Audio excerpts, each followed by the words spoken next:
আসসালামু আলাইকুম। আজকে তৈরি করব পাউরুটি, চকলেট পাউরুটি।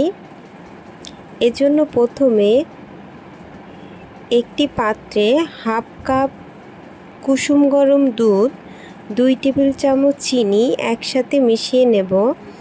দুধ অবশ্যই কুসুম গরম থাকতে হবে, কখনো ঠান্ডা দুধ অথবা অতিরিক্ত গরম দুধ দিয়ে ইস্ট অ্যাক্টিভ করা যাবে না, এতে ইস্ট নষ্ট হয়ে যাবে।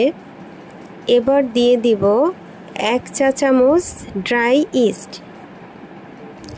ইস্টটা ভালো করে আবারও মিশিয়ে নেব। এবারে এই মিশ্রণটিকে 10 মিনিটের জন্য ঢেকে রেখে দেব।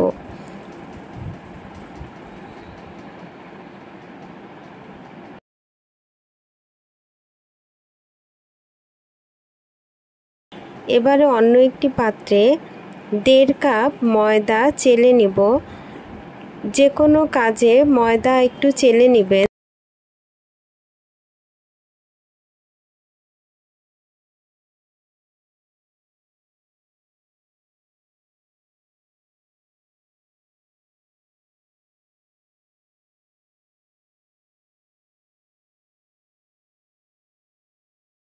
দিয়ে দিচ্ছি সামান্য লবণ। লবণটাকে ময়দার সাথে মিশিয়ে একপাশে রেখে দেব।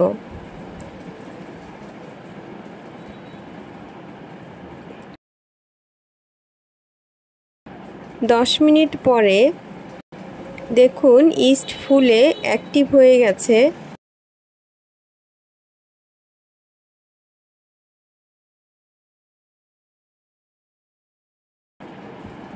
এবারে ময়দার মিশ্রণের সাথে এই ইস্টের মিশ্রণটি ভালোভাবে মিশিয়ে নেব।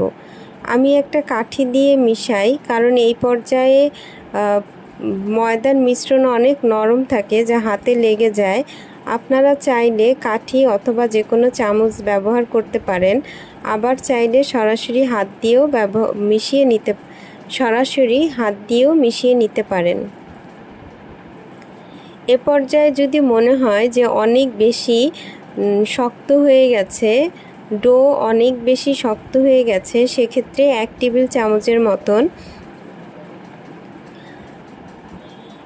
দুধ মিশিয়ে নিতে পারেন। দুধ অথবা পানি, হালকা কুসুম গরম পানি মিশিয়ে নিতে পারেন। ময়দার মিশ্রণের উপরে হাফ কাপের থেকে একটু বেশি কম দুধ লাগতে পারে, সেক্ষেত্রে এখানে আপনারা ব্যবহার করতে পারেন। এবারে খুব ভালোভাবে মিশিয়ে নিতে হবে। পাউরুটি বানানোর প্রধান কাজই হচ্ছে খুব ভালোভাবে ডো তৈরি করতে হবে। ডো এখানে প্রায় 15 থেকে 20 মিনিটের মতন মথে নিতে হবে। যখন অল্প একটু মথা হবে তখন দিয়ে দিচ্ছি 1 টেবিল চামচ তেল। আমি এখানে 3 টেবিল চামচ তেল ব্যবহার করব, কিন্তু একবারে না দিয়ে আমি 3 বারে ব্যবহার করব। প্রথমে তেল দিলে মনে হবে যে তেল লাগবে না বা অনেক বেশি তেলা মনে হবে, কিন্তু কিছুক্ষণ মথে নেওয়ার পরে এই সম্পূর্ণ তেলটাই ডোয়ের সাথে মিশে যাবে এবং যতক্ষণ না পর্যন্ত তেলটা ডোয়ের সাথে মিশে যায় ততক্ষণ পর্যন্ত মথে নিতে হবে। এবার দিয়ে দিচ্ছি আরও 1 টেবিল চামচ তেল। আবারও ঠিক একই পদ্ধতিতে মথে নেব যতক্ষণ না পর্যন্ত তেলটা ডোয়ের সাথে খুব ভালোভাবে মিশে যায়। এবার দিয়ে দিচ্ছি আরও 1 টেবিল চামচ তেল। এরপরে আর তেল ব্যবহার করা লাগবে না, এই তেলটা দিলেই মিশ্রণ কমপ্লিট হয়ে যাবে। এবার আবারও খুব ভালোভাবে মথে নিচ্ছি। অবশ্যই বেশি সময় ধরে এভাবে করে মথে নিতে হবে। যত ভালোভাবে আপনি মিশ্রণটি মাখাতে পারবেন তত ভালো ডো হবে, এবং যত ভালো নরম ডো হবে তত ভালো পাউরুটি তৈরি হবে। আমি আবারও একটু এভাবে করে মেখে নিচ্ছি। আমার ডোটা একটু শক্ত মনে হচ্ছে, কিন্তু তারপরেও আলহামদুলিল্লাহ আমার পাউরুটি কিন্তু খুবই ভালো হয়েছে। এবারে এই ডোটাকে সমান 2 ভাগ করে নেব। এক ভাগকে যেটা সাদা থাকবে সেটার উপরে এভাবে গোল করে সেটার উপরে সামান্য তেল মেখে একটি পাত্রে রেখে দেব ঢাকনা দিয়ে কোনো গরম জায়গায় 1 ঘন্টার জন্য।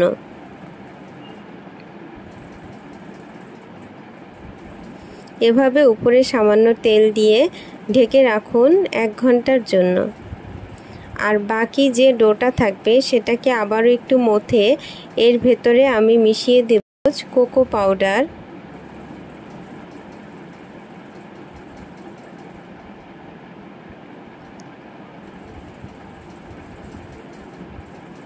এবার কোকো পাউডারটাও এই ডোয়ের সাথে খুব সুন্দরভাবে মিশিয়ে নেব।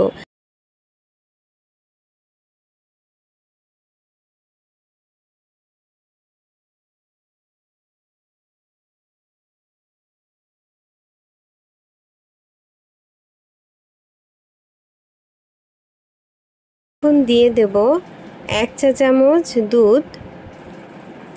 আবারও খুব ভালোভাবে মিশিয়ে নেব।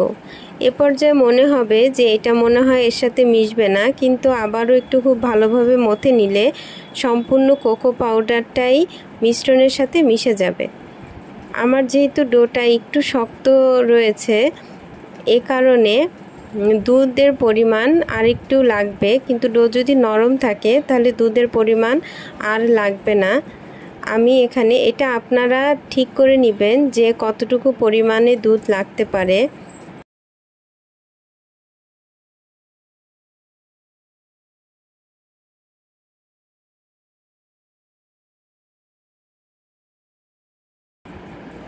এবার আমি দিয়ে দিচ্ছি আরও 1 চা চামচের মতন দুধ। এই দুধটা নর্মাল হলেও অসুবিধা হবে না। এবার আবারও খুব ভালোভাবে মিশিয়ে নিচ্ছি। এ পর্যায়ে মিশাতে প্রথমে একটু অসুবিধা হতে পারে, কিন্তু কিছু সময় মথে নিলে মিশ্রণটা আবার ঠিক হয়ে যাবে। আর হাতে যদি খুব বেশি পরিমাণে লেগে যায় তাহলে হাতটা একটু পরিষ্কার করে নিলে দেখবেন যে আবার সুন্দরভাবে মিশাতে পারছেন।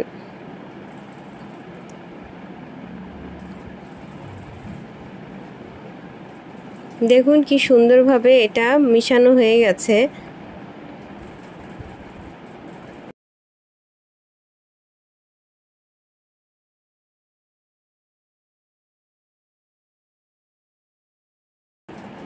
এবার আমি এটাকেও খুব সুন্দরভাবে গোল করে এটাকে ঠিক আগের মতন এটাকেও খুব সুন্দরভাবে গোল করে এটাকেও ঠিক অন্য পাত্রে, ওই একই পাত্রে কিন্তু রাখা যাবে না, তাহলে দুটো মিশ্রণ একসাথে মিশে যাবে। এটার উপরেও সামান্য তেল, এই ডোটার উপরেও সামান্য তেল মেখে এবং যে পাত্রে রাখবেন সে পাত্রেও সামান্য তেল মেখে 1 থেকে 1.5 ঘন্টার জন্য রাখলেই, কোনো গরম জায়গায় 1 থেকে 1.5 ঘন্টার জন্য রাখলেই হবে। এবারে যে মোল্ডে আমরা পাউরুটি বানাবো সেই মোল্ডেও সামান্য তেল ব্রাশ করে নিচ্ছি এবং এটা হচ্ছে 1 পাউন্ডের একটা মোল্ড এবং এর উপরে যে ঢাকনা থাকে সেই ঢাকনার উপরেও সামান্য তেল ব্রাশ করে নিচ্ছি।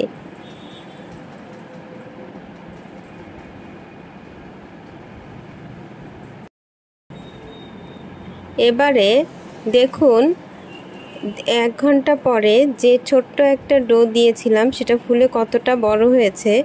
এবার এর ভিতর থেকে বাতাস বের করে আরও কিছুটা সময় মথে নেব।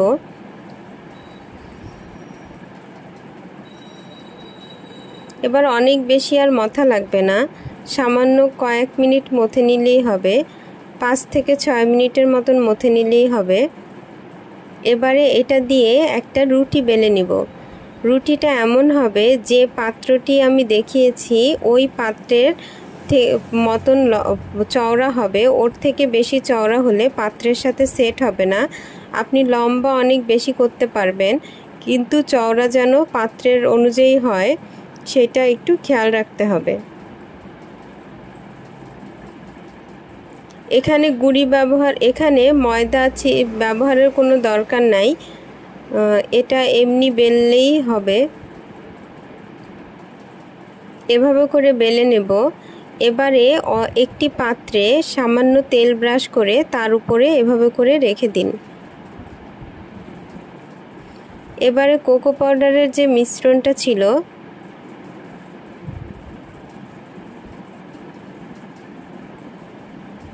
সেটা দিয়েও ঠিক একই সাইজের, যে সাদা ডোটা দিয়ে যেভাবে রুটি বানানো হয়েছে ঠিক একই মাপের আর একটা রুটি এভাবে বেলে নেব।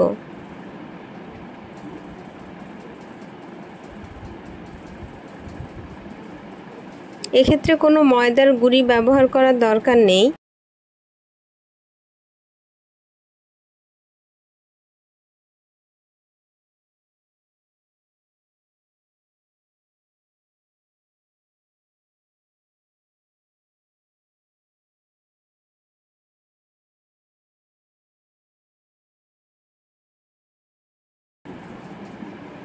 এবারে আগে যে সাদা ডোটা রেখেছিলাম, আগে যে সাদা রুটিটা বেলে রেখেছিলাম তার উপরে সামান্য পানি ব্রাশ করে নেব। পানি ব্রাশ করে নিতে হবে, অবশ্যই পানি ব্রাশ করে নেবেন, নাহলে একটার উপরে আরেকটা যখন দেব এখন লেগে থাকলেও যখন এটাকে বেক করা হবে তখন কিন্তু এটা লেয়ারগুলো আলাদা হয়ে যাবে। এবারে এই কোকো পাউডারের রুটিটা এই সাদা রুটির উপরে সুন্দরভাবে বসিয়ে মিশিয়ে দেব। এবার একটু টেনে টেনে চারপাশ থেকে এক সমান করে মিশিয়ে নেব।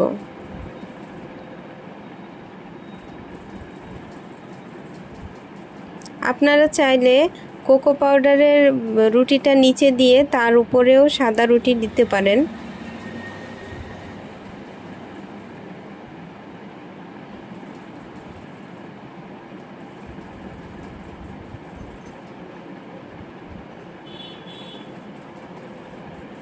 আমার চ্যানেলে ইস্টের অনেকগুলো রেসিপি দেয়া আছে, আপনারা সেখান থেকে দেখে নিতে পারেন।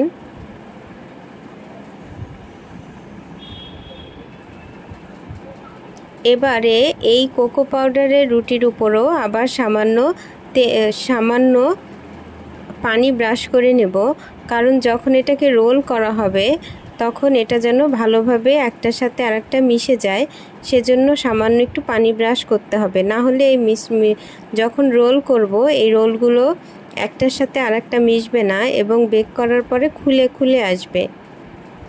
এবারে এক পাশ থেকে এভাবে সুন্দরভাবে রোল করে দিন।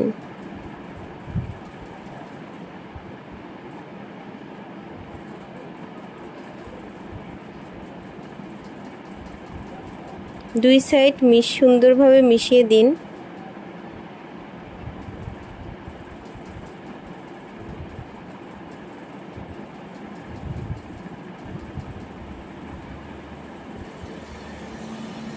এবারে মোল্ডের মধ্যে এই রোলটা বসিয়ে দিন।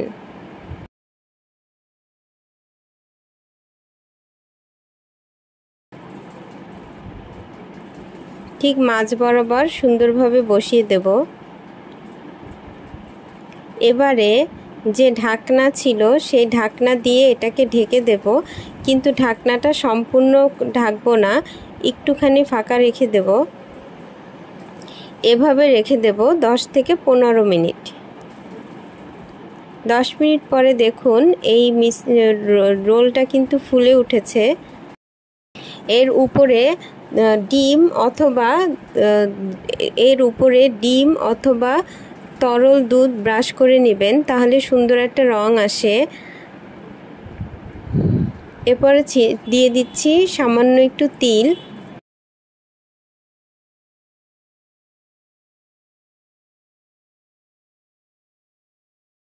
প্রিহিটেড 10 মিনিটের প্রিহিটেড ইলেকট্রিক ওভেনে বেক করেছি। 160 ডিগ্রি সেলসিয়াস তাপমাত্রায় 30 থেকে 40 মিনিট বেক করলেই হবে। দেখুন রুটিটা কত সফট হয়েছে। রুটিটা কিন্তু এখনও গরম আছে। এখানে একটা কাজ করবেন, রুটি যখন গরম থাকবে সেই পর্যায়ে উপরে সামান্য তেল ব্রাশ করে দেবেন এবং ঠান্ডা হওয়ার আগ পর্যন্ত রুটিটাকে ঢেকে রাখবেন। দেখুন রুটিটা কত সুন্দর নরম হয়েছে। এবার আমি সম্পূর্ণটা কেটে নিচ্ছি।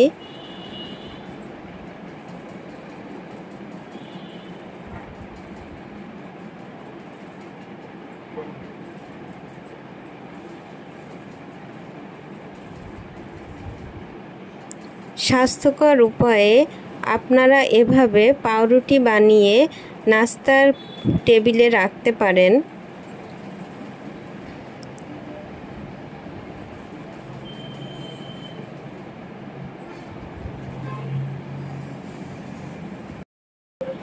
পাউরুটি বানানো কিন্তু অনেক ঝামেলার কাজ না, কিন্তু মাথাটাই হচ্ছে গিয়ে ঝামেলার কাজ। দেখুন কি সুন্দর নরম হয়েছে। রুটিটা কিন্তু এখনো গরম, ঠান্ডা হয় নাই।